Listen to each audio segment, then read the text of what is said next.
in the next 2 weeks on 25 November this month, after Muktamar Muhammadiyah and IPI is done, which is will be talk about the X2, but focuses on discussing the X strategy and framework. And then my name is Hardika Dermawan, and I will be your moderator for today's agenda. And I'd like to read our today's agenda. The first one is opening ceremony, followed by singing Indonesian National Anthem and Sang Surya. And the second one is welcoming speech from Bapak Arif Setiawan. And third one is speaker's presentation. And then question and answer. And the last one is closing. Speaker, participant, ladies and gentlemen, the second agenda is singing National Anthem of Indonesia and Sang Surya. So you are kindly request to stand up. Thank you. Musab.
Pendidikan Teknik Informatika Universitas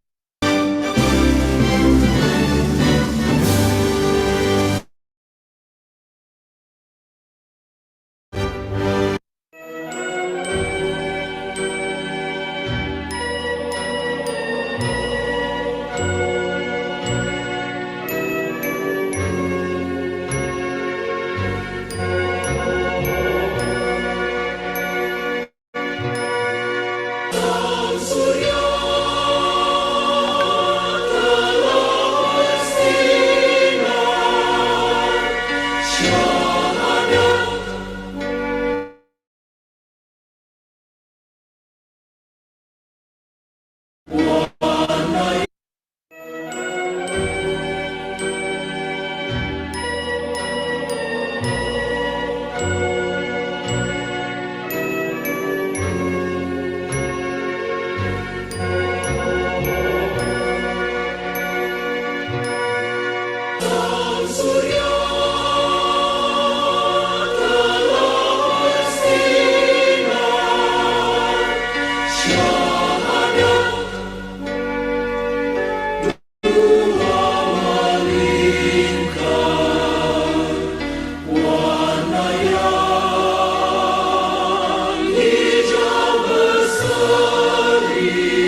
Okay, thank you.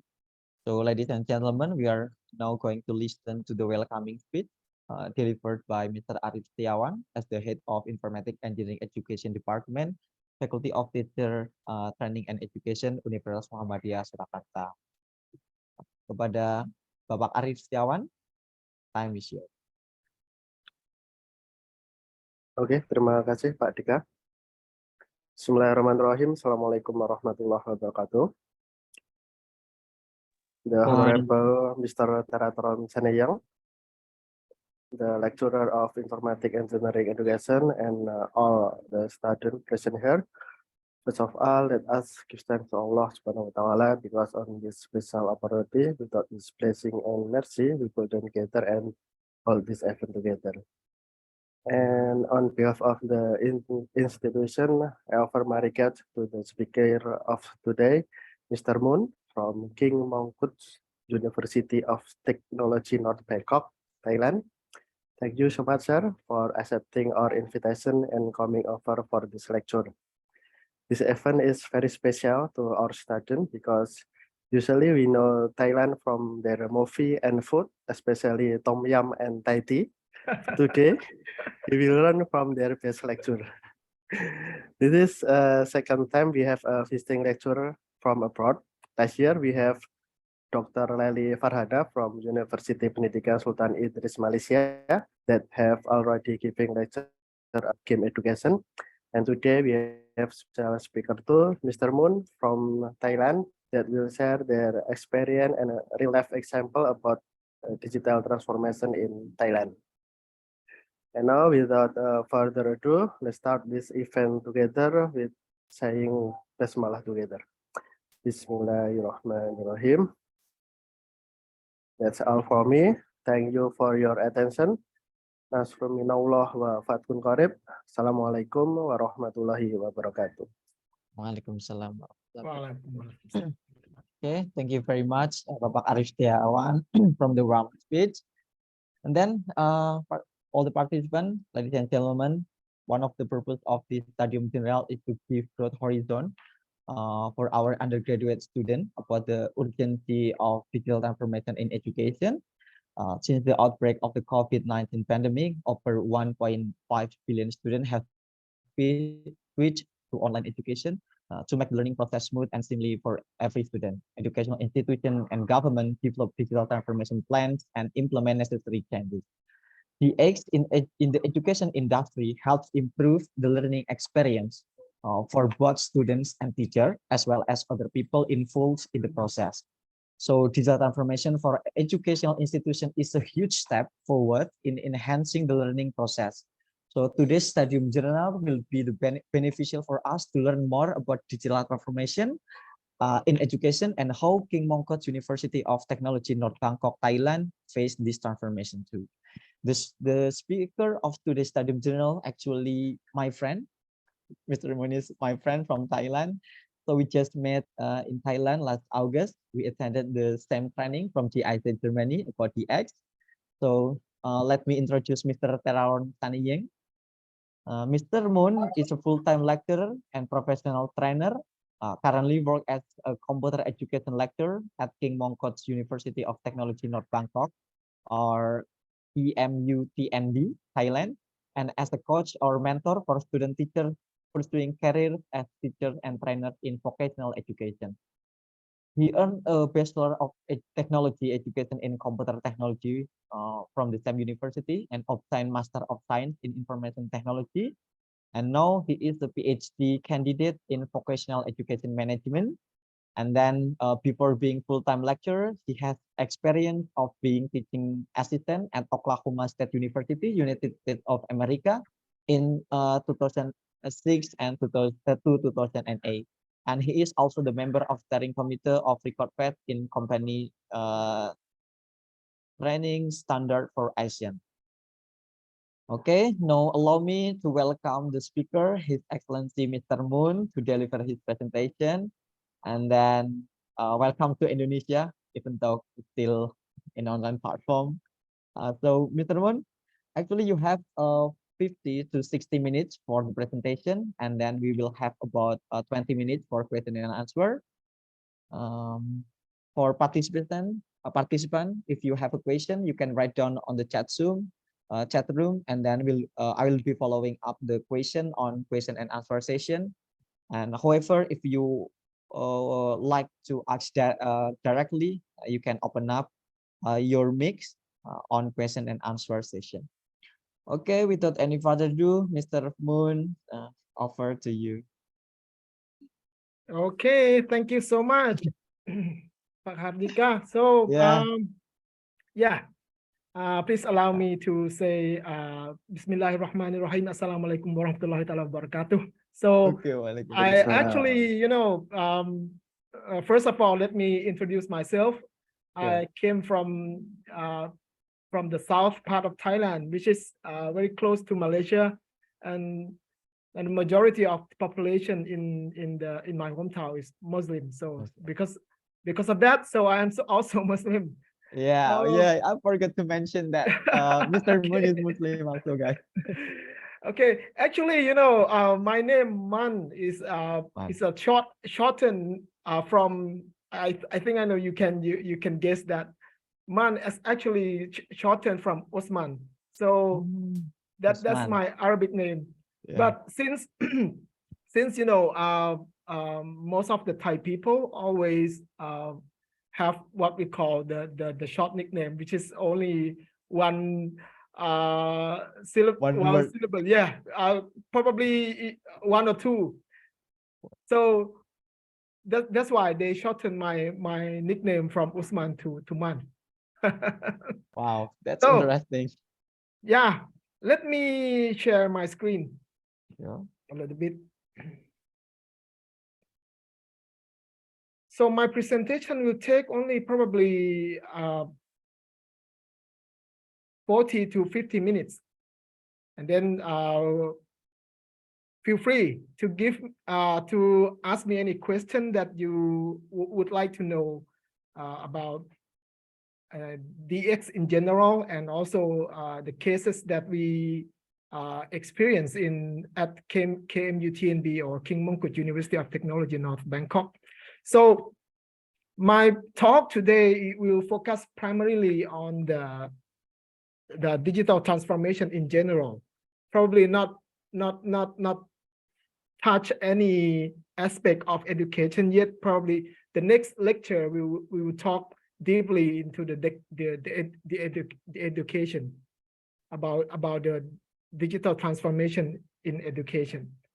So I'm not sure if you can hear me clearly, or my English is okay for you to catch up. Yeah, it's okay, and it's audible. I try to speak slowly just in case that just in case that you cannot understand me clearly, my English, especially my English, because the accent from Thai people and Indonesian people is very probably different. So please stop me or interrupt me anytime if you have any question just in between during my talk. Then if you have any questions or if you want to correct me something, so feel free. Okay. Sure. I Okay. also have the copy that you can scan from here. Or I also will pass the file and the folders to Mr. Hadika for this one, and then so you can take a look at later after the talk. I heard that this is the middle of the semester, right? You have already. Yes, that's correct. Actually, this week is the last week of our midterm examination. Ah, it's something different here, right? Because we are as at KMUTNB, we are about to end our semester, so we have the final exam. Oh, This is oh during the my final God. exam. We still have like 3 months left. Okay. So yeah, please allow me to introduce myself a little bit again. So my name is Teeratorn Saneeyeng. So you can just call me Mr. Man. I'm a certified professional trainer with the full ADA from Germany. I have the 2 certificates from Germany, which is from GIZ and also from ADA. And I am also the certified assessor for what's so-called in-company trainer in Thailand, which is one of the well-known and famous career that which is we are trying to establish what we call the in-company trainer in the industry sector in order to we use the model that we taken from Germany, which is called dual education, that most of the industry and education sector we speak in the same language, we speak in the same, we orchestrate, we used to have the question that most of the industry asks us that, what did you study in the university? You didn't do any, you didn't comply with any competency in the company at all, because of that question, that kind of question. Then that's why we try to eliminate the gap between the industry and university. And I also the former deputy director for what we call dual education and e-learning development institute, which is under what we call the Thai German dual education at KMUTNB. And I am a full-time lecturer for the Department of Computer Education, which is under the Faculty of Technical Education, which we are similar. I think our goals, our objectives in Faculty of Technical Education and your Faculty of Teacher in Education, right? Yeah. I think we are from the same discipline. Yeah. So first of all, before we get into the digital transformation, I would like to talk about what we call the digital disruption, right? I think you heard about the disruption so many times, and it's become the buzzword for our society nowadays, that the word disruption. And disruption is not only in digital, it's actually in everywhere, disruption. But normally we talk about the technology disruption, but today we are going to talk about anything digital disruption, right? Okay, this is one of the quotes that very interesting.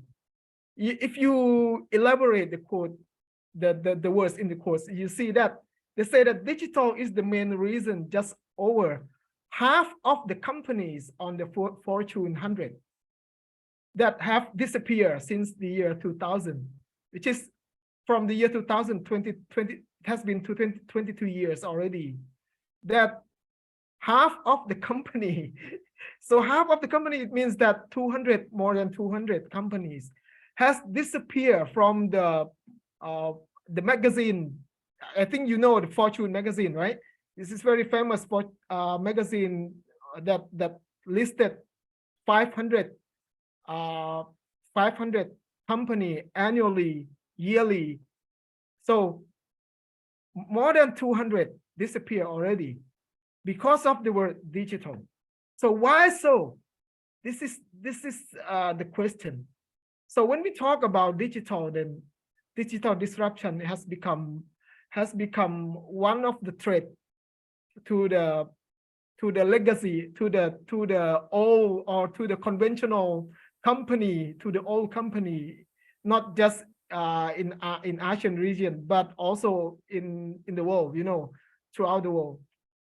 So this is, if you remember this quote, then you can remind yourself that you will probably, I mean, your university probably one of the 200 that will become disappear in the future if you are not ready, if you don't make yourself ready for the disruption, especially for the digital disruption, right?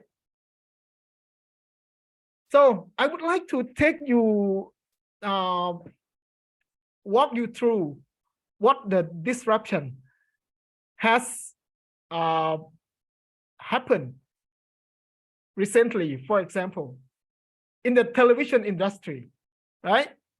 We used to have, you know, I don't know if you you probably many of you probably was born during the digital era, but for me, you know, I am from the generation that we value the television a lot. Television is the what we call must have, is essential for household. So everything is on television, the news, the TV programs, dramas, you know, Thai people love dramas a lot.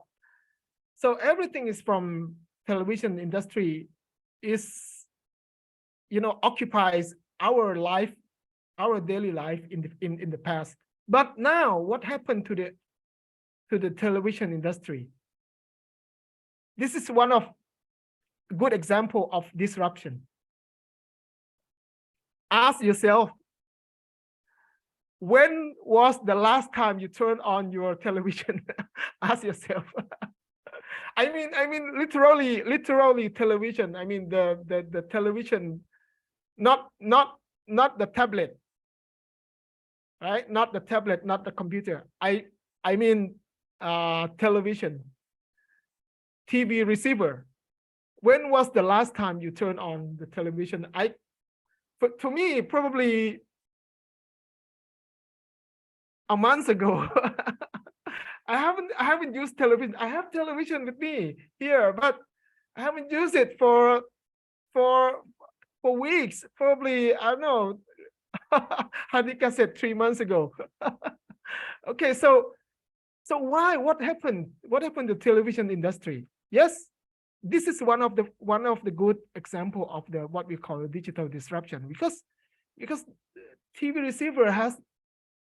Oh, Mr. Jan W said I have no TV. Okay, because you don't see any unnecessary, right? You don't see any necessary.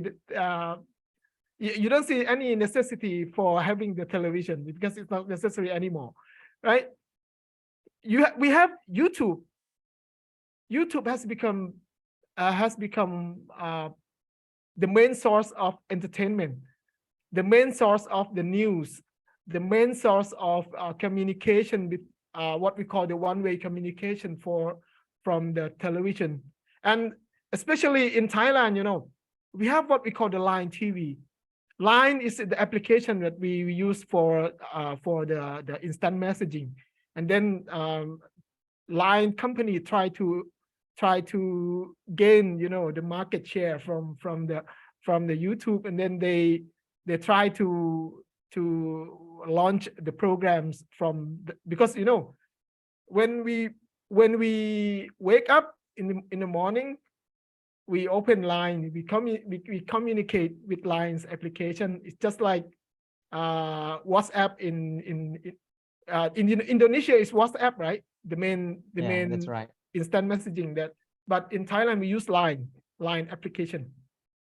So Line company see that this is a good opportunity for them to establish what we call the television program on Line TV. So this is one of a good example of the disruption, especially digital disruption, right? What about the music industry? Okay.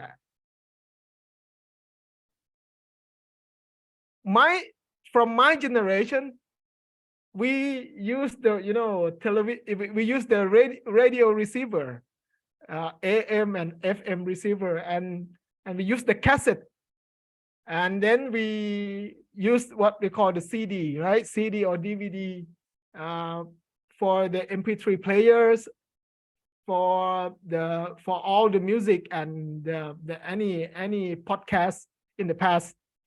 But now what happened? Everything is on mobile phone, right? Everything is on mobile phone. Everything is on one device, single device. So I don't need to ask you, needless to ask you that when was the last time you turned on your radio receiver? You probably don't even know what is the radio receiver. You don't even know probably what is the CD player, right? So needless to ask that question, because you are in the generation of the digital music. And then I just want to mention about this, that before we have the digital music, before we have the chasm, before we have the Spotify, we used to have this kind of music. We used to have this kind of source of music or entertainment, but it disappeared, right? Probably in just 15 years ago. And imagine, so you can imagine that what happened in probably 10 years or 15 years in the near future. You are going to experience, you are going to witness that all of new music application will disappear too, probably, because when the wave of disruption come, the old things, the old stuff will disappear. So this is the disruption from the music. What about the movie and film industry? How often you go to the movie theater and then ask yourself too, because we don't need it anymore. We have Netflix, right? We have so many what we call the movie application, movie apps on our device. So we are experiencing what we call disruption from one things to one things.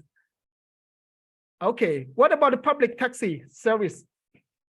You can see that this is the color of if you have ever if you have ever been in Thailand, you will see that most of the taxi in Thailand is in yellow and green color, right? So we used to have what we have to call the taxi by phone. In the past, we used to call taxi by phone, or even use the service that they have the walkie-talkie. They have the walkie-talkie in order to call the taxi. But now we don't need it anymore. We have the Uber, we have the Grab taxi, we have the even Line, Line application also have the taxi. we have so many taxi. We have the Bolt, not just these two companies. We used to have Gojek.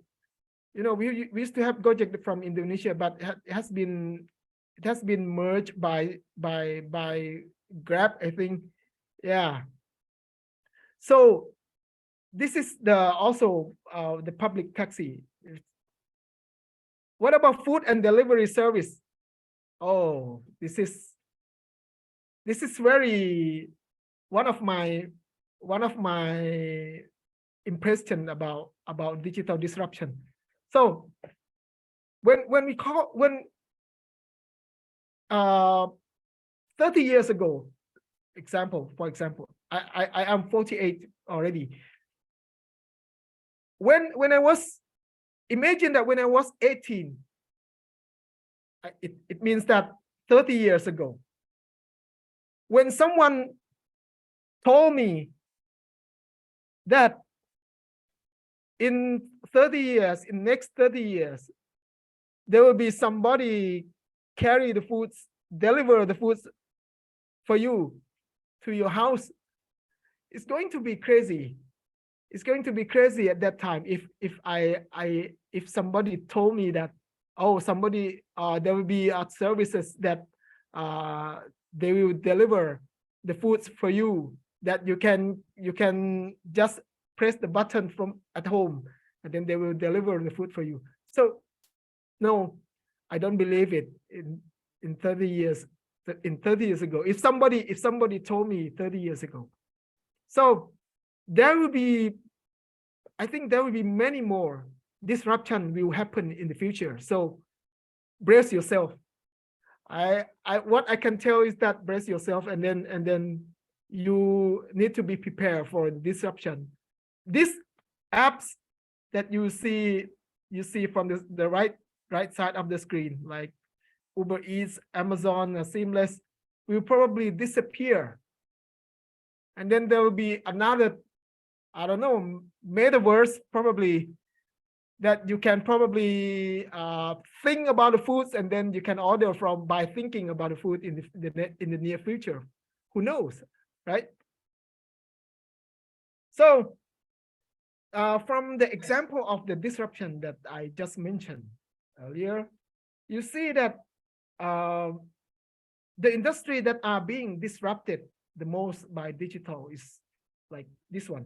This is the information that I could get by graphic, which is 7 years ago. Imagine that in 2022, probably something changed, but you can see that the media is one of the most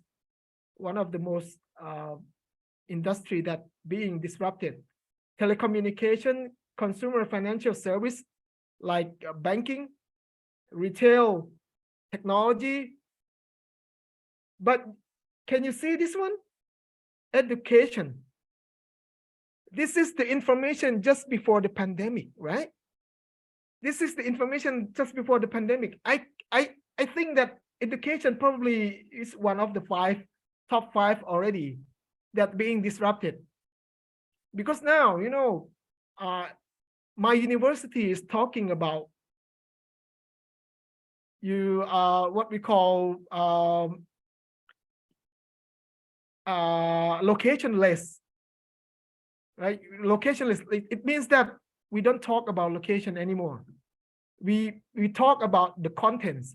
We talk about how to manage, how to get the students to access the content instantly, digitally.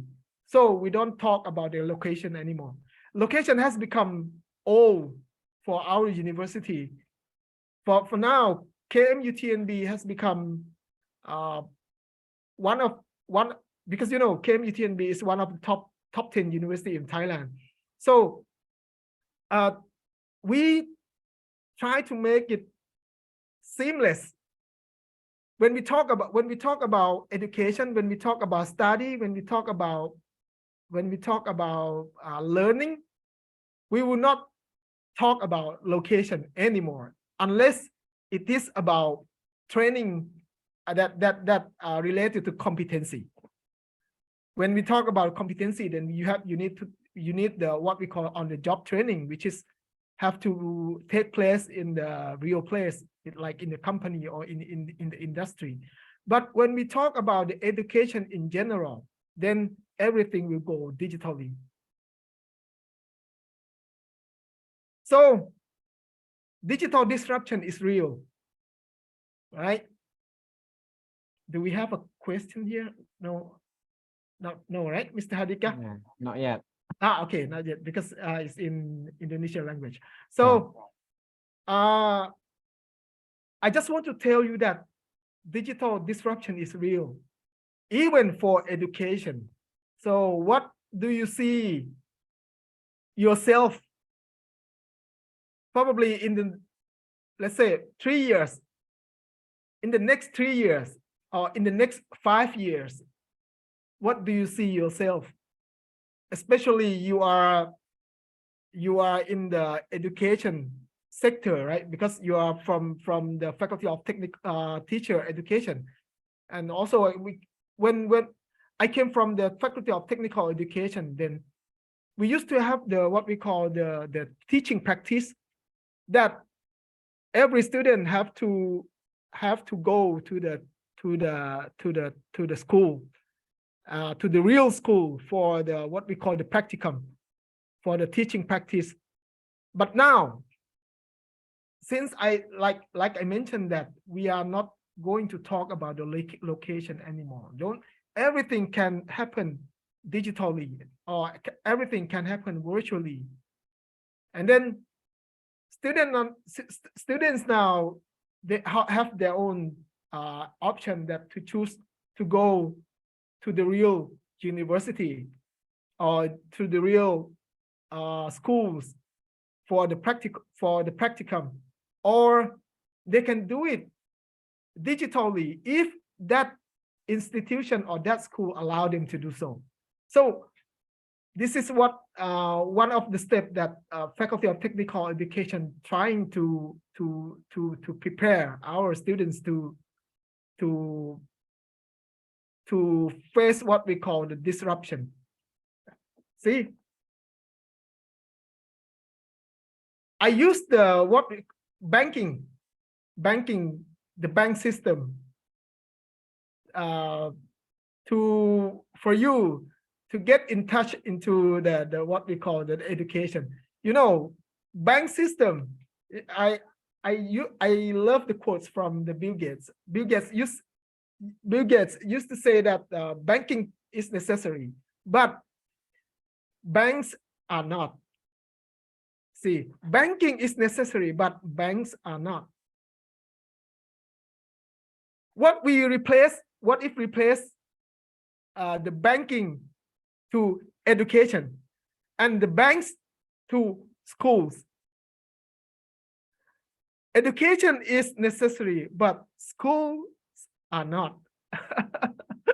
Then you will see that it can happen to us. It can happen to us too. So if it happens to the bank, then it can happen to the education. It can happen to university. It can happen to the school too, right? So when payments become real time and instant, like this one, you see that we have the Alipay, we have the so many. Here is the example of the Thai banks. We have like more than 30 banks which is going digitally already. So every banks has their own. Even what we call the government. Three of the government banks also go digital, because when we talk about the government, any government organization, we probably see that something, the legacy is something that old. But even the three of the government banks also go digital already. But their competitors, which is all the other banks, has already been online.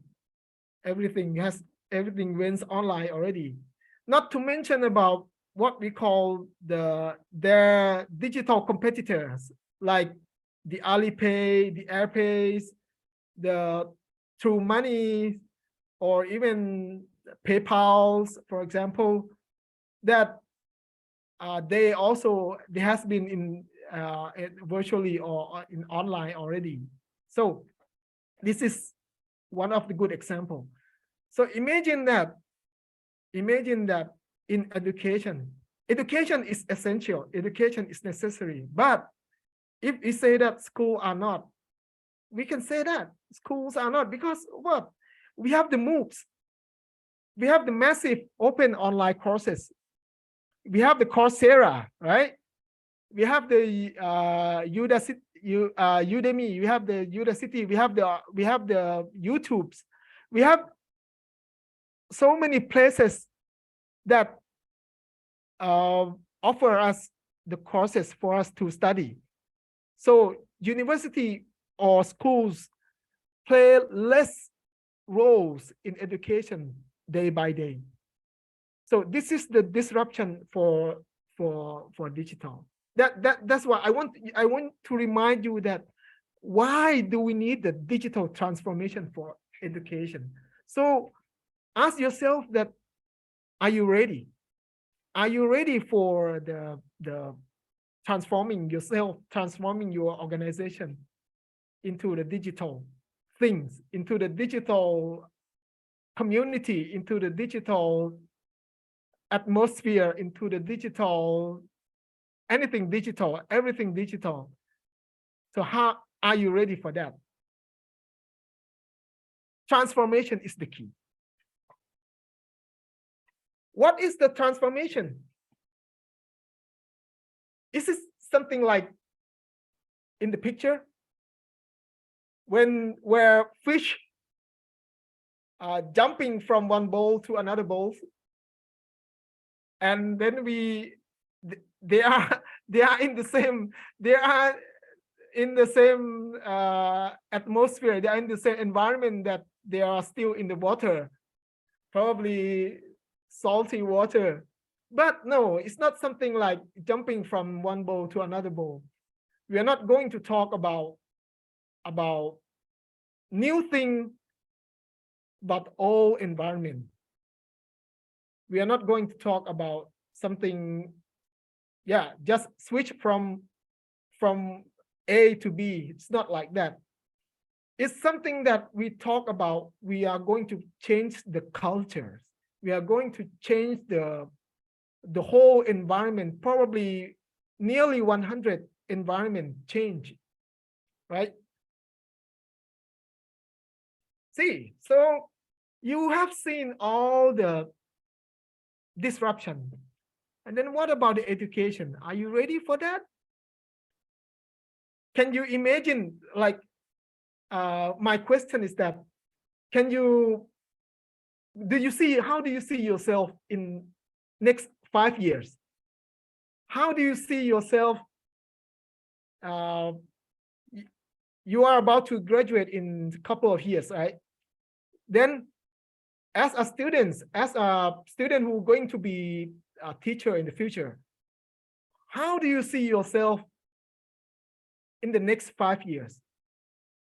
Are you going to teach at some school? Are you going to teach at some university? And what if university doesn't exist anymore in the near future, probably in 5 years or 10 years? Can you imagine yourself? That is not even for me, that I have been in the information technology and the digital area for all my life, since I jumped into the school. I can imagine that in 5 years. So what I can do is that I have to be prepared. I have to prepare myself for that change and see what is the trend that going to lead us to the next 5 years. That is what we have to do. So in order to do that, we need to know that what we need to do, what we need to do first, what we need to do next, and what we have to what we have to take a look into, what are we going to do, and what we are doing, what we have done, what we are doing, and what we are going to do in the next future. That we need to do that. We need to know that. Yeah, this is the good question. Are you ready? Right? So actually, what we call this digital transformation, I would like to talk the digital transformation in general. When we talk about digital transformation, what the leaders or the managerial staff in the companies in general, not only in the education sector, they always say that it's imperative for all businesses. It's essential. It's necessary for all the businesses. It's survival issue. See, like I mentioned, if you don't transform yourself, you are going to die, right? Imagine that. I don't know if you know any about Nokia company. Do you know Nokia company? Nuclear company? Yeah, Nokia. The mobile little phone bit. company. Oh, mobile phone company. Oh, Yeah. I don't know. I have no idea. Yeah, Nokia. N-O-K-I-A. Oh, Nokia. Oh, Nokia. Yeah, of Nokia. course. You know, right? Nokia company. Yeah, I know. Yeah. What happened to Nokia company? Died. Nokia used to be the top, the top company for the mobile phones, probably in 25 years ago. But what happened to Nokia company now? Nokia company is not even in competitor anymore. Yeah. Nokia company is not even competitor for the mobile phone anymore, right? iPhone, Samsung, and then Xiaomi has become, the new company has become the true competitors. And imagine what happened to probably 5 or 10 years in the future. Probably iPhone has disappeared, and Android phone probably disappear. They probably be replaced by some other operating systems, for example, right? So survival issue. Rethink of old and legacy operating models. See, this is very, very important. It's the cultural change.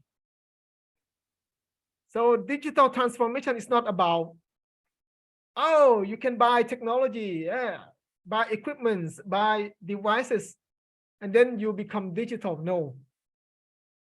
If you buy technology, you import technology from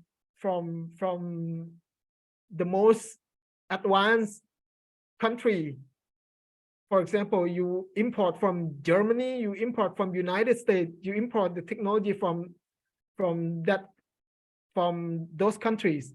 But your people or your employee, your staff has not ready for that yet, then it's not going to be digital. It's not going to be transforming anything in your organization. So culture is very, very important. Experiment more. You need to try, because nobody will tell you that how much success you are going to be, how much successful you are going to be. So you need to try yourself and try that which one is good for your environment, which one is good for your customer behavior. Get comfortable with failure. This is one of the good things that I would like to mention. If you heard about what we call design thinking, right? Design thinking concept. Design thinking concept that they always talk about fail early. You need to fail early in order to know that how are you going to step forward. So you need to get comfortable with failure. If it failed, just let it be. Just let it, because once you fail, then you know that that kind of thing is not compatible with your organization. So digital transformation will look different from organization to organization, from one organization to organization. So it's not going. If you see one organization transform successfully, and then you will not probably, it's not probably okay for you to take that kind of things from that company to transform your organization. It's not going to work that way. It's about people. It's about new business model. You see, probably in the near future, education is not about giving the lecture, because we have so many what we call teaching or learning methodology that we have for now. One-way lecture from teacher to student has become old already. We talk about the flipped classroom. We talk about the collaborative learning. We talk about something new, something new other than just giving the lecture, one-way lecture. So the new business model in education is very important. It's all about leadership and culture. So I would like to talk about the leadership and culture. So one of the things that we always mention about in the digital transformation is that if your boss say no, there will be no way that you yourself will transform digitally. So the boss is very important.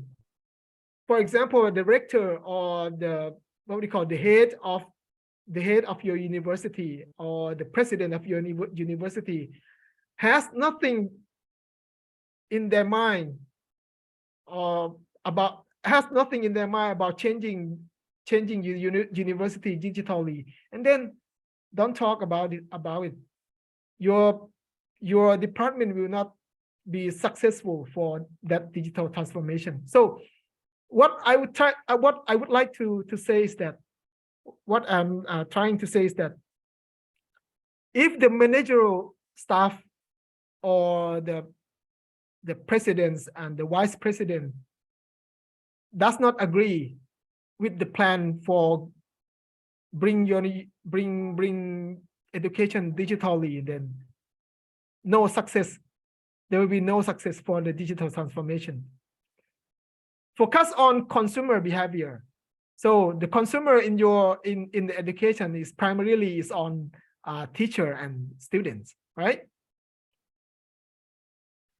So ask yourself now, based on the graphic here, where is your organization now?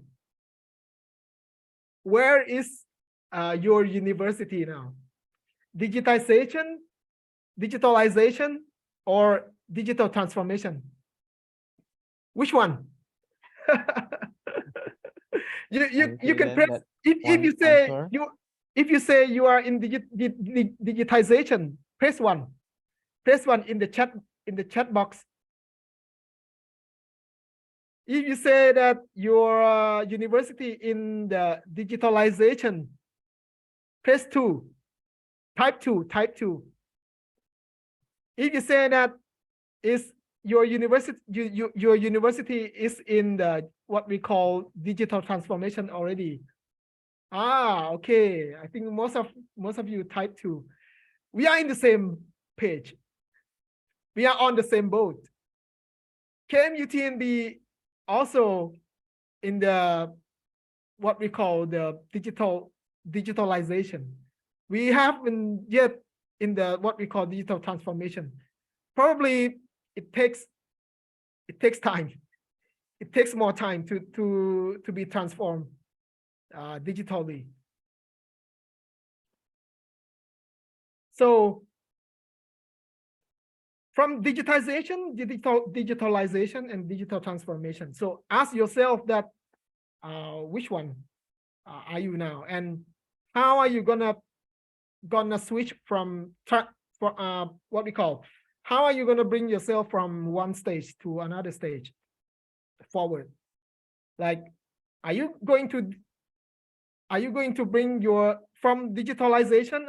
How are you going to transform everything 100 digitally? And ask yourself about what we call a digital readiness. Okay.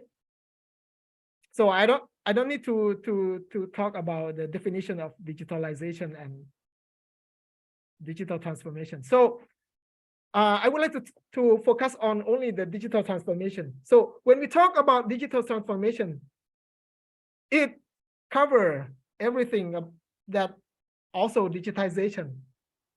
Okay, let me talk a little bit about digitization. So digitization means that if you see from the definition here, right? Digitization is creating a digital, or what we call bits or bytes version of the analog version things, such as paper documents, microfilm images, photographs, sounds, signals, health records, location data, identity cards. So it means that you create something from the physical media like paper, films into the digital files. So this is the digitization. So when we talk about digital transformation, it's also already covered the digitization, right? So digital transformation requires digitalization to digital business, what we call the capabilities, and require digitization. Since the glue and the core business asset of digital transformation and of digitalization is digital data, or let's say in short is data. So leading into information, knowledge, intelligence, action, and business model changes. This is the digital transformation. So when we talk about digital transformation, it's not about buying the equipments, buying the devices, but it's all about the cultures, right? All about the digital mind. So we need to have what we call the digital. Oh, sorry. Oh, okay. See, this is from the digital transformation playbook.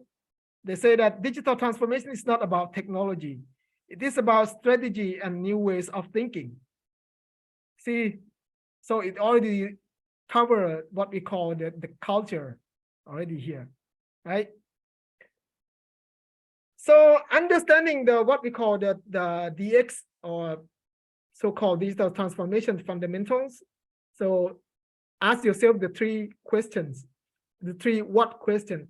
What is digital transformation? What is digital transformation framework? And what is the importance of digital transformation framework? So I would like to end the lecture about digital transformation here with these three questions. Then the next lecture is going to be covering all about the framework, especially the framework for digital transformation in education, that I will give you some example. So here's for now. So then I would like to share what the KMUTNB, or King Mongkut University of Technology North Bangkok, has done so far to bring our university into what we call digital culture. So this is the, let me,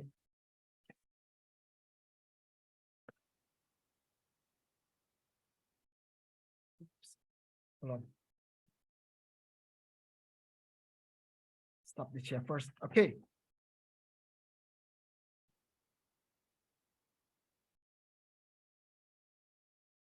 Do you have any question for now? Or probably you can ask me later after I give you the. Any question from the audience? Probably not yet. Okay. Yeah, not yet. Here is the what we call the digital culture.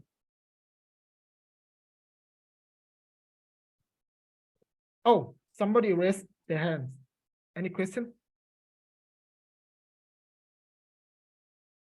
You can also type if you are not willing to talk on the microphone, and you can type your question. Any question, guys? Oh, But probably I not think yet. some Okay. of them will ask on question and answer session. Okay, directly. you can ask me after this session. Okay. Sure. This is the what we call the KMUT in the digital culture. We try to bring digital culture into our university. We have not yet called that digital transform university because it takes time for us to get there. Even though we are the leading university in Thailand, but we are not there yet, right? So what we have done in order to bring what we call digital culture to our university? For the internal operation, we try to optimize and digitalize what we call the workflow, like the use of digital technology to replace the traditional workflows in order to reduce what we call unnecessary processes to avoid and avoid imposing more work for the employees. So I mentioned that digital transformation is all about the culture. It's all about people. So if you bring what the words digital into your company, into your organization, and then it becomes more, it's become burden. It's become difficult for your employees, for your staff, then it's not going to be successful it's a good sign for failure. It's a good sign for failure because people always opposed to change. So you need to do it gradually, change from one step to the next step gradually, from first step to second step, from second step to third step. Don't jump from 1 to 10 because people will oppose it. People will feel against it, and then they will not cooperate with you, right? So change it gradually, step by step. And we try to have what we call single point of data entry and data exchange. In the past, we have information from many departments. For example, from Department of Registrar, from each school, we have the entry of the data. We have multiple entry of data. You understand, right? So when we have multiple entry of data, then what happened? We have so many data, but which are inconsistent. We have so many data which are inconsistent. For example, like my name, which is typed in from the Office of Registrar, and my name, which is typed in from the Faculty of Technical Education, probably it's not the same name. Especially if I change my name, if I change my family name, then data become inconsistent, and then it becomes burden for going digital for university. So we have designed what we call a single point of data entry. So, and then every data will be exchanged in the future. And then we do what we call the cleansing, data cleansing. Data that we already exist in our system will have to be cleansed. We clean it, we clean the data and then make it compatible for everyone. And we also have what we call digital literacy, which we send the staff or train the staff or the student so that they are well equipped with the technologies that are essential for works and also for education processes. For the teaching and learning, we have the platforms. We have provided platform for everything essential, every platform essential for the students. For example, like Google Class, we have the Google, not just Google Classroom, we have a Google, all the Google suites.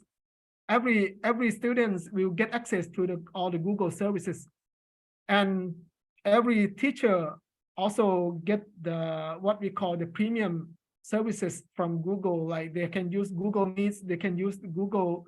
They have the quota of storing the data into the unlimited storage for Google if they use the Google. They have the Microsoft also, not just Google. They have also services from the Microsoft, from Zoom, and from Cisco WebEx. And when we talk about Microsoft, we also have the Microsoft Teams. We also have since we are the what we call the University of Technology, especially for the Faculty of Technical Education, we are trying to get our students to be familiar with all the platform, all the digital platform, especially the platform that used for delivering the lecture, delivering the education, or having what we call the learning activities. And we also have what we call the organization called Thai German Dual Education and E-Learning Development Institute, so-called TGDE, which I used to work here for 6 years, that we support the development of e-learning for staff and students. So when they want to develop the e-learning content, they can go to the TGDE organization for using the studio, using the equipment that provided by the university. And for the research and innovation, we have what we call the high performance computing. For research works in artificial intelligence or AI. We have what we call the 5G sandbox. For the research works in telecommunication and networks, especially for the students who want to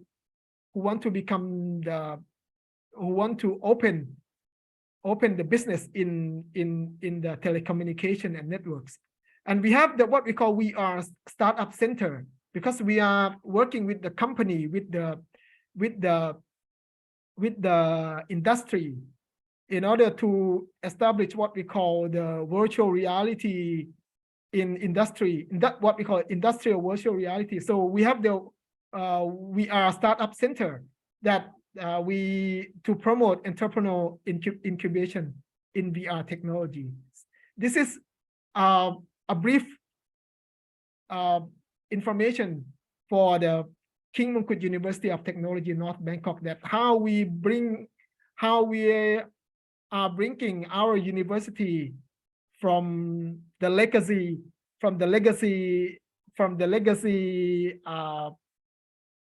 point of view into the digital point of view. That so-called, we call the KMUTNB digital culture. If you Google, then you see that how we are working with the detail of our digital culture, which has become the buzzword for our university nowadays. That's all for today. Thank you so much.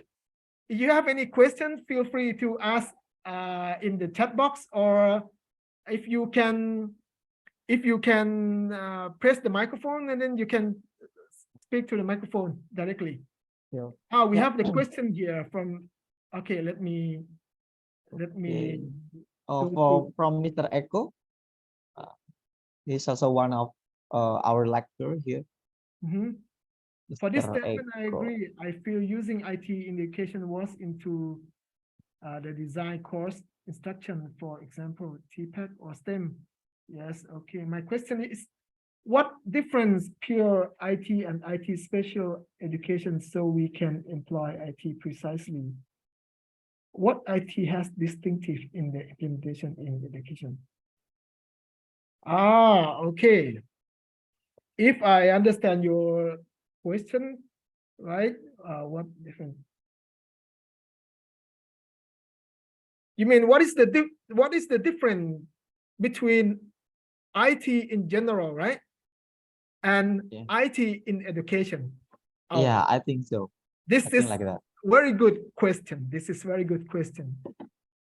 IT in education is, to me, I think IT in education is, I don't need to talk about IT in general. When we talk IT in general, information technology in general, we talk about artificial intelligence. We talk about the big data. We talk about the Internet of Things, the IoTs, right? But when we talk about IT in education, we talk about how we are going to adapt or apply information technology in education. I would like to use the example from the Faculty of Technical Education that I work for. So I came from the Department of Computer Education. So when we talk about computer education, in the past, I would like to talk about in the past. In the past, we work with the company, we work with the schools, we work with the elementary school, we work with the vocational schools in order to develop what we call the computer-based training for the industry, and computer-based instruction for the school, for the elementary school or vocational school or high school. So the challenge is that how are you going to bring the contents from in education? How are you going to design your content for education and bring it and put it digitally into the digital world? That's what we have done in the past. That's what happened in the past. But from now, computer education or IT education has changed a little bit, not a little bit, changed tremendously. For example, like we have the big data. We talk about the big data. We talk about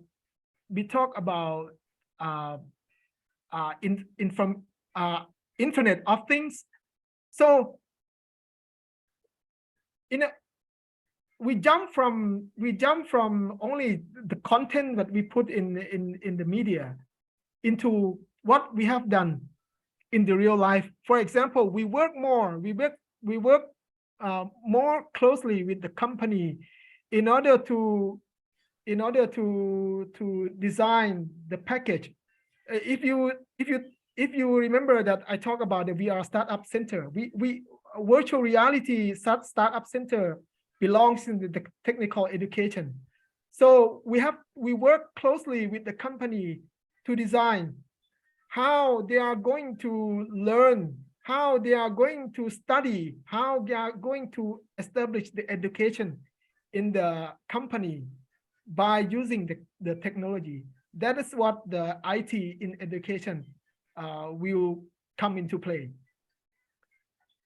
Thank you, Mr. Moon. Yes. See, you can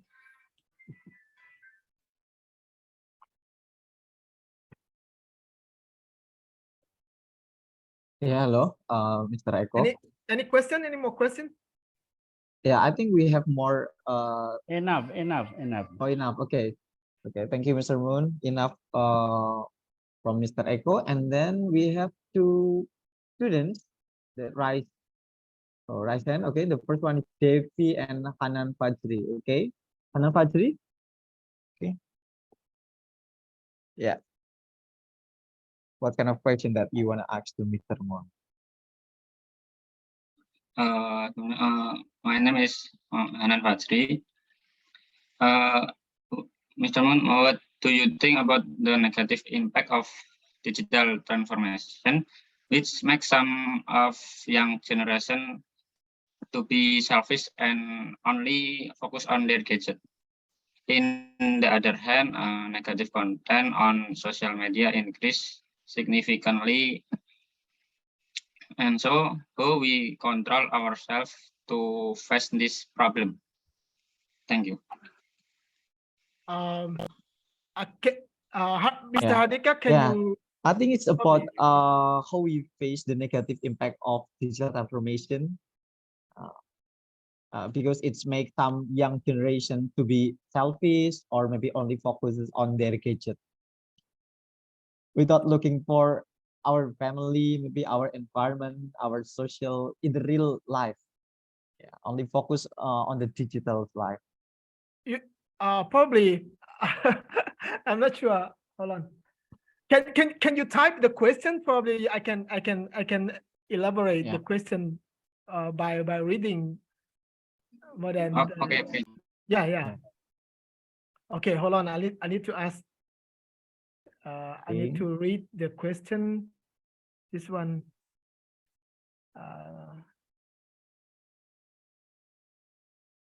A question is with the development. Yeah, I think it's negative impact of the DA.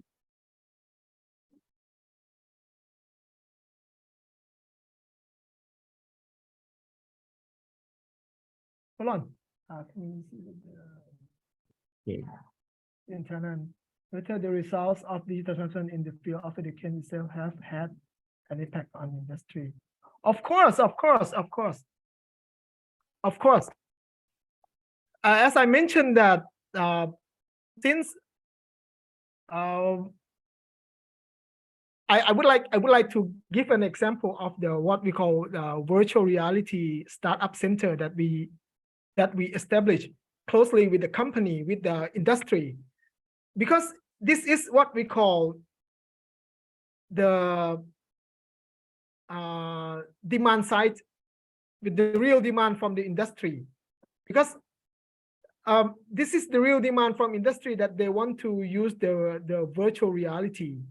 When we talk about the virtual reality, we also cover the what we call the augmented reality and the mixed reality in general. They would like to reduce the risk for the industry in order, for example, they have the robots. Okay, one thing, they want to reduce the risk, so they have the robot. The robot, the robot is very expensive. So education in robot is, is students who has very low experience, has very low knowledge in robot, will probably damage the robot or ruin the robot. So using the virtual reality and augmented reality for them, as the preliminary study before they get into the real robot, is very necessary for them. So that's why we established what we call the virtual reality center. So this is one of the key function of the center. But the main function for the center is that we would like to get our students to be familiar with what we call the virtual reality or augmented reality in the business. So when they graduate, they already have a glimpse of the of the how the virtual reality or augmented reality works in education, especially in the companies. So they can open, they can get the idea that how they are going to open the companies, or they will have the what we call let's say that they are ready enough to get into the entrepreneur environment or entrepreneur world. Okay. Yeah. What do you think I think about the negative impact of the digital transformation, which makes some of you, the young years, to be selfies and only focus on the gadget? On the other hand, negative contents on social media. Oh, this is very, very challenging. Yeah, this is challenging. So when the negative side of the digital transformation, it happens, but it depends on how the strategy, how your organization or your company or your university will deal with the strategy, because everything always have the positive and negative sides, right? But it happens in Thailand too. When we talk about, for example, like when we have the online classes, for example, on Zoom or on Google Meet or on Microsoft, on any platforms, our students not always want to participate. For example, they always turn off the camera, always don't respond to any question. So the challenge is that how are you going to use what we call the digital culture or digital transformation in order to fight against the negative things that going to happen in the future. So yeah, the impact of digital transformation is you will see that for sure, that you are going to see the people who oppose it, not just the young generation. I can tell you, not just the young generation. Okay, the problem of young generation is that they probably don't what we call don't pay attention to the content, don't pay attention to the education. That is how a teacher, instructor, facilitator, or moderator have to deal with, especially in education. But another negative side is that the old generations also oppose of the digital transformation, because they feel that, oh no, don't mess with me. I feel comfortable for the old stuff, for the old thing, for the old technology. So I'm not ready for change. That is also the challenge, the challenge that you are going to face. Yeah. The next question. Wow. Yeah. Thank you so much, Mr. Moon. Okay. Okay. Mr. I think it's enough. Yeah, Mr. Okay. Hanan. Yes, The if you have second any, one and the third one is Devi, Mr. yeah, if you have any more question, you can feel free to probably Mr. Hardika probably collect it and then ask me later. Sure. Okay, sure. Yeah, I think we have another question from Devi. Hello, Devi. Are you there? Yeah. Halo Pak. Okay. Would you like to Oke, open your camera?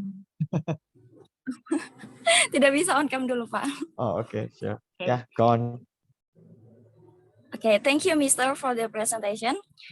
I want to ask you about one of the problem of digital transformation is the people, culture, and the gap between young people and old people. What can we do as a student to solve the gap between young people and older people related to digital literacy in our environment? Thank you, Mr. Oh, this is a very good question. The key, the key success for changing things that empathizing them. You know the word empathize, right? You need to understand them more and more, right?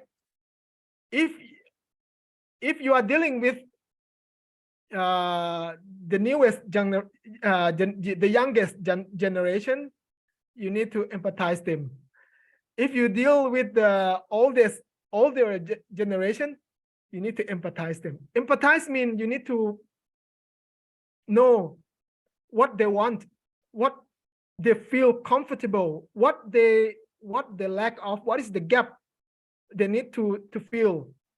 For example, the old generation will probably oppose that. No, I don't want to change anything. I'm already comfortable with what I have been doing. Then what happened? What you need to do? Empathize them, understand them, and then if they have to change something a bit by bit, like I mentioned that you're not going to jump from 1 to 10. You are going to gradually transform them from 1 to 2, from 2 to 3, from 3 to 4. So ask them, empathize them that what they need, what they can do, what is the gap. And for the young generation also, if you are dealing with the younger generation, for example, in the near future, you are dealing with the young generation, remember this word, empathizing them, understand them, talk to them. If you consider yourself as a designer, this is the way that design thinking works. If you are going to design something, for example, digital transformation is about designing.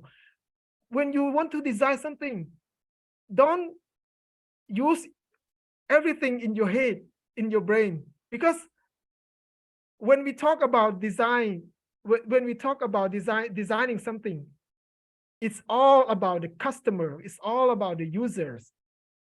So ask them what they want, ask them what they are familiar. Try. If this fail, try it again. Fail early. This is what we call design thinking principle, design thinking concept. So the good answer for this question is that empathizing. Okay, I think. Wow, really good answer. Okay. I think one more question from the Oh. audience. Oh, there's another question on the chat.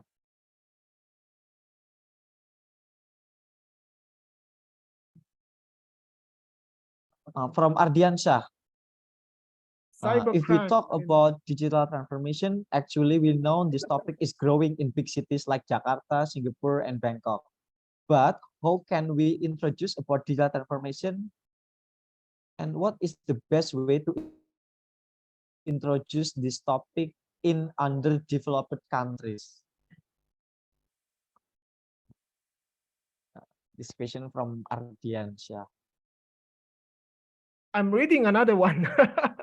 Another one. I don't know if I miss anything. Wow, there's a lot of questions.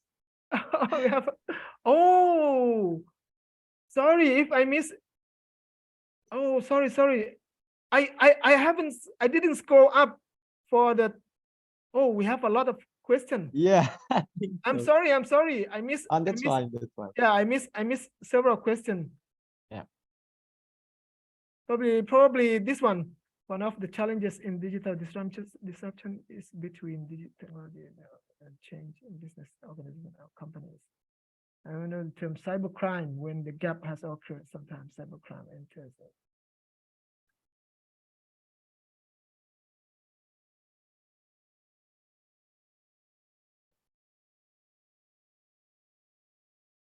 Cybercrime enter it so that business company that don't keep up with the technology because they want to explain also. I mean, also the same case occurs in education. Yeah, this is the technical question, I think. Yeah. Cybercrime is, yeah. So I think if you bring the best people from Google, for example, to work for your university in order to stop the cyber crimes, it will your university probably will get into bankrupt because you don't have enough money to hire them. The problem is that when we talk about the cyber crimes, that we for the information technology point of view,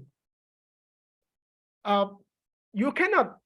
I don't think that you will have the best equipment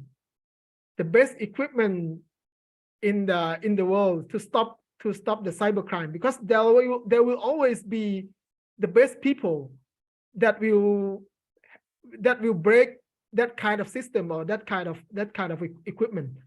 So the thing is that I don't know if you heard anything like, don't trouble the trouble to trouble you. You understand? Don't trouble the trouble until trouble troubles you. So yeah, preventive measure is good for the information technology. But if you ask people from Google, if you ask people from Microsoft that, are you completely 100% hacking proof? No, they can't say that. But they have the same philosophies that don't trouble the trouble until trouble troubles you. So it means that preventing anything that's necessary for you. So that is the key for the information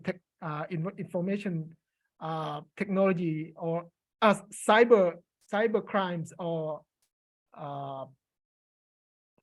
what we call the anti-cyber crime for information technology perspective or point of view. But in the social point of view, there is something else that I probably have any knowledge about how to deal with the cybercrime in social, because it's all about like police, that how the police work, the cyber police, especially, you know, we have the cyber police in every country, that how they're gonna deal with that kind of crimes. Yeah. So the key answer is that don't trouble the trouble until trouble troubles you. Yeah, I think we have ran out of time already, right? Yeah. Yeah. Okay. Thank you, Mr. Man. Thank you my so God. much. Probably keep Yeah. if you have any more questions, then you can ask me later, the next lecture.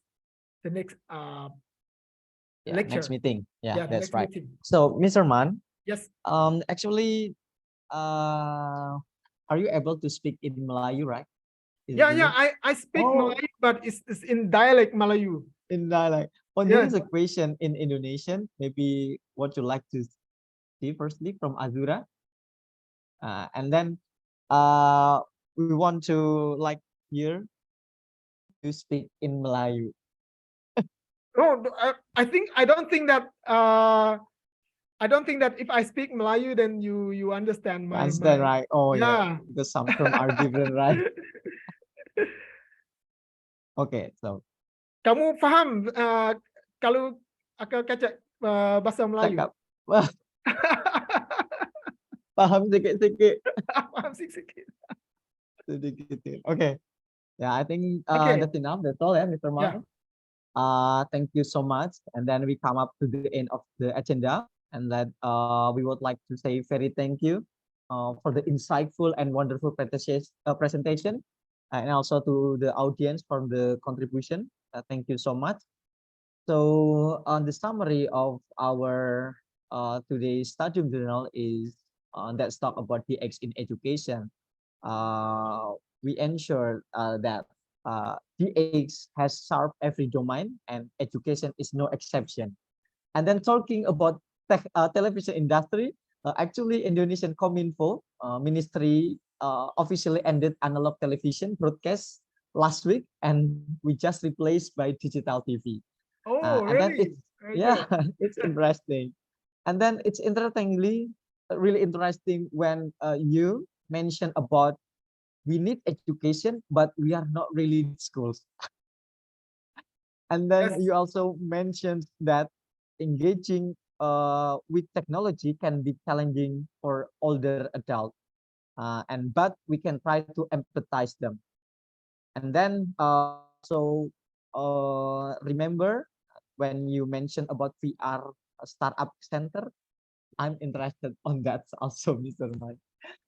So, okay, and then the last one, Mr. Man also mentioned about the strategy, people, culture, which are really important factor for DX.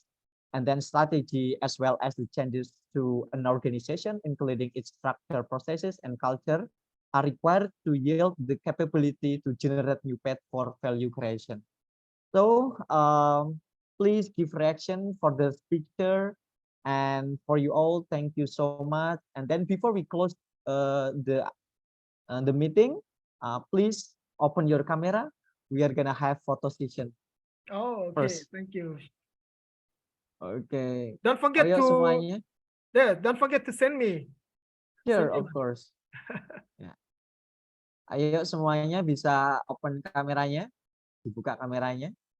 Musab and Panani bisa bantu untuk screenshot.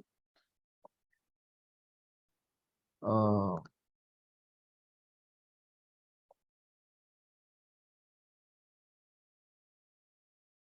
Ya, Musab siap. Oh, we still have more than 100 students here. Siap, okay. Yeah, okay. 1, 2, 3. And then the second slide.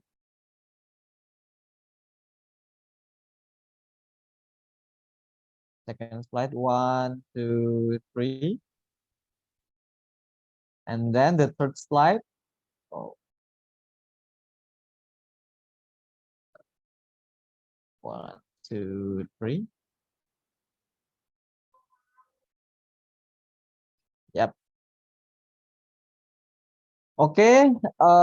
Hopefully the presentation will be beneficial for everybody. Actually, it's really beneficial. And on behalf of the committee, Mr. Man, I would like to extend our gratitude to all of you in making our agenda a success. And I wish you have a great day.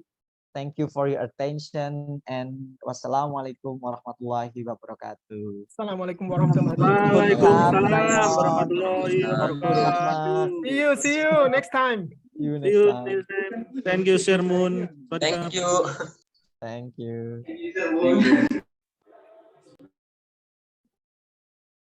Terima kasih semuanya. Oh, Pak Dias juga ada, Pak Arif. Presensi, Pak, Kak presensi. Ibi. Kak juga. Terima kasih ya. Pendidikan Teknik Informatika Universitas Muhammadiyah Surakarta merupakan salah satu program studi di Fakultas Keguruan dan Ilmu Pendidikan Universitas Muhammadiyah Surakarta yang memiliki tujuan untuk menghasilkan lulusan yang kompeten di bidang teknologi, pembelajaran berbasis multimedia, dan memiliki karakter Islami. Dalam rangka mewujudkan Pendidikan Teknik Informatika Universitas Muhammadiyah Surakarta yang unggul, Pendidikan Teknik Informatika Universitas Muhammadiyah Surakarta telah didukung dengan sarana prasarana yang memadai, meliputi ruang laboratorium komputer dan jaringan, rekayasa perangkat lunak, laboratorium sumber belajar, publikasi ilmiah, laboratorium komputer terpadu, hingga laboratorium micro teaching yang lengkap dan terawat. Untuk menunjang kegiatan pembelajaran, Pendidikan Teknik Informatika Universitas Muhammadiyah Surakarta telah dilengkapi dengan hardware pendukung seperti Web Motion, VR headset, Oculus Quest 2, perangkat IoT, komputer server, PC, dan lain-lain, dan software yang mutakhir.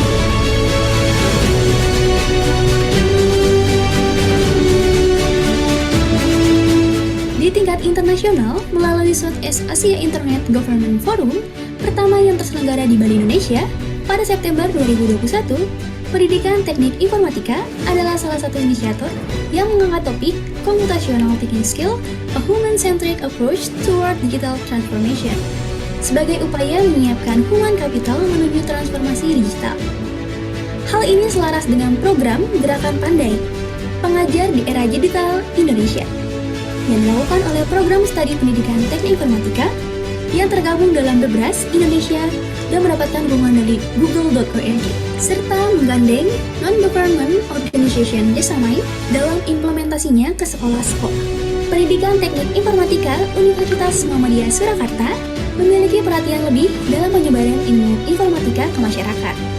Terbukti melalui kerjasama dengan beberapa pihak, termasuk Tender Academy, sebuah startup dari Jepang yang bergerak di bidang pembelajaran coding untuk siswa SD hingga SMP. Pada program transformasi sekolah, Pendidikan Teknik Informatika juga ikut andil dalam pendampingan sekolah penggerak dan SMK Pusat Keunggulan bersama PT Sims Indonesia dan PT Eduka Studio.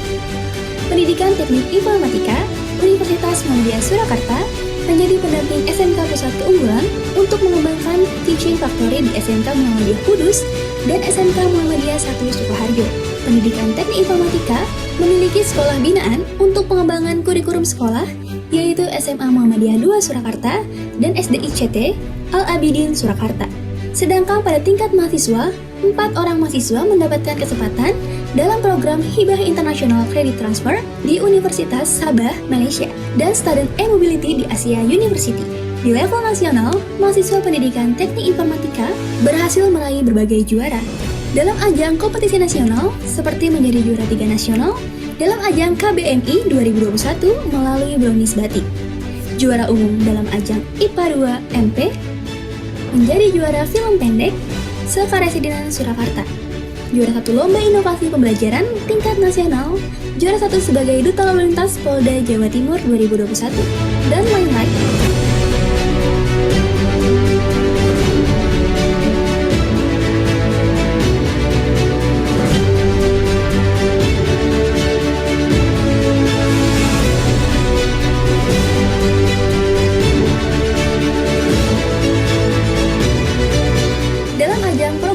Belajar Kampus Merdeka, dari 9 skema program Merdeka Belajar Kampus Merdeka yang ditawarkan oleh Kemendikbud, mahasiswa Pendidikan Teknik Informatika Universitas Muhammadiyah Surakarta telah mengikuti 7 program sebanyak 123 mahasiswa telah terlibat dalam kegiatan tersebut, yakni jenis kegiatan program Merdeka Belajar Kampus Merdeka, asistensi mengajar atau kampus mengajar Angkatan 1, Angkatan 2, dan Angkatan 3 dengan jumlah mahasiswa 80, kegiatan berwirausaha dengan jumlah mahasiswa 4, program bangun desa atau KKN tematik dengan jumlah mahasiswa 9, pertukaran mahasiswa dengan jumlah mahasiswa 4, riset kolaboratif dengan jumlah mahasiswa 2, magang bersertifikat dengan jumlah mahasiswa 4, dan studi dependent dengan jumlah siswa 20. Karya inovatif dengan menerapkan project based learning dalam proses pembelajaran, maka program studi Pendidikan Teknik Informatika Universitas Muhammadiyah Surakarta memiliki karya-karya inovatif berupa media pembelajaran yang sebagian besar telah diupload di Google Play Store, PT UMS Lab, dan telah didownload serta digunakan oleh masyarakat luas. Selain itu,